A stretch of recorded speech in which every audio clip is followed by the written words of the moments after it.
محترم مکرم عزیز ساتھیوں اور بزرگوں، اللہ رب العزت نے اس دنیا کو وجود بخشا اور اس کے اندر طرح طرح کی مخلوقات کو پیدا فرمایا، جناتوں، فرشتوں کو، جانوروں، چوپایوں کو، شجر اور درختوں کو، اور اسی طرح نباتات اور زمین وغیرہ کا جو پیدا فرمایا، ان ساری چیزوں کو پیدا فرمانے کے بعد اللہ رب العزت نے انسان کو پیدا، اور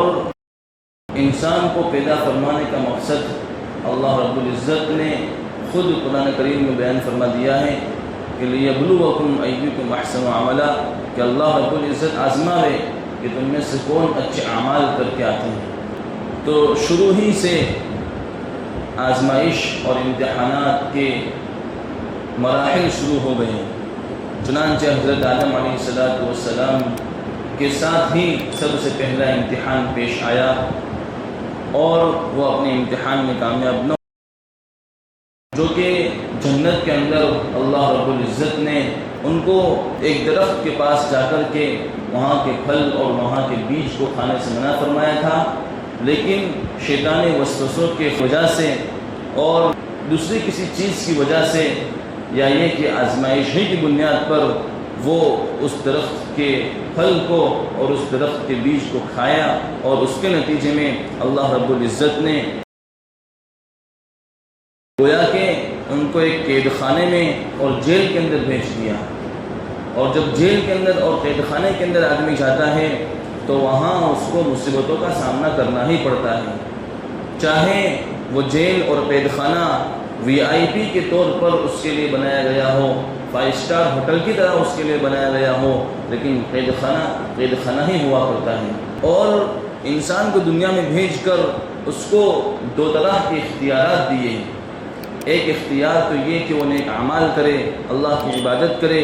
اور دنیا کے اندر اللہ کو ایک مان کر اور آنے والے انبیاء علیہ السلام کی تصدیق کر کے ان کے کہے کے مطابق زندگی گزار کے دنیا سے جاوے۔ اور دوسری قسم کے انسان ایسے اللہ رب العزت نے بنائے، اور دوسرا اختیار اللہ رب العزت نے یہ دیا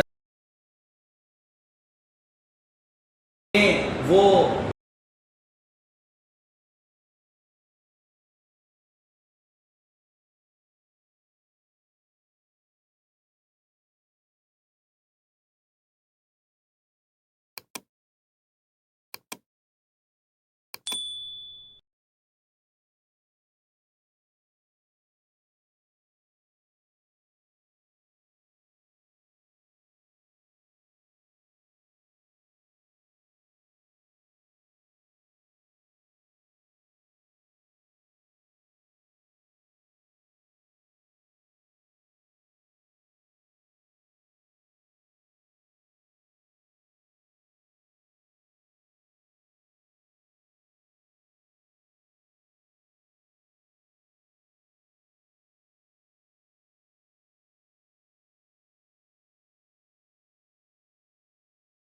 پوری دنیا نے تماشا دیکھ لیا کہ اللہ کا وجود ہے، واجب الوجود ہے، جو ہمیشہ سے ہے اور ہمیشہ رہنے والی ذات ہے، اور وہ ذات اکیلی ہے، اس کے ساتھ کوئی شریک نہیں ہے۔ اللہ رب العزت نے قرآن کریم میں فرما دیا لَوْ كَانَ فِيهِمَا آلِهَةٌ إِلَّا اللَّهُ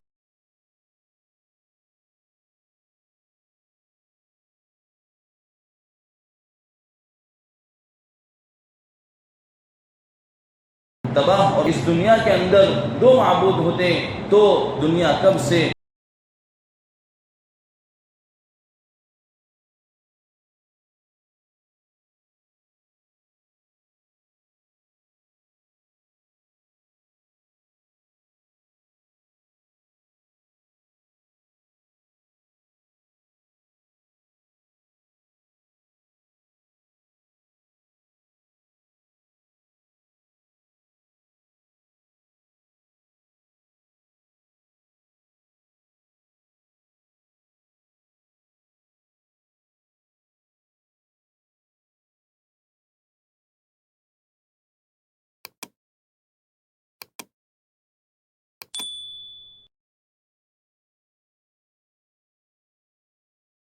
تو اس سے معلوم ہو رہا ہے کہ دنیا چونکہ برابر چل رہی ہے، اس کے اندر کوئی فساد نہیں ہے۔ اس سے معلوم ہو رہا ہے کہ معبود اور الہ تو صرف پوری کائنات کے اندر اور دنیا کی ہر چیز کے اندر اور ہر ذرے کے اندر، اور اس کا مالک جو ہے وہ صرف اور صرف اللہ رب العزت کی ذات وحدہ لا شریک ہے، کہ ایسی ذات ہے جس کے ساتھ کوئی شریک نہیں ہے۔ اب اللہ رب العزت کے رضامندی کی بات ہے اور اس کے منشا کی بات ہے۔ دنیا میں جس کے ساتھ جو معاملہ کرے وہ اس کا مالک ہے، اس ہر چیز اس کی مملوک ہے، اور مالک اپنے مملوک کے اوپر جو کچھ کرنا چاہے، ہر چیز کے تصرف کا اختیار اس مالک کو ہوا کرتا ہے۔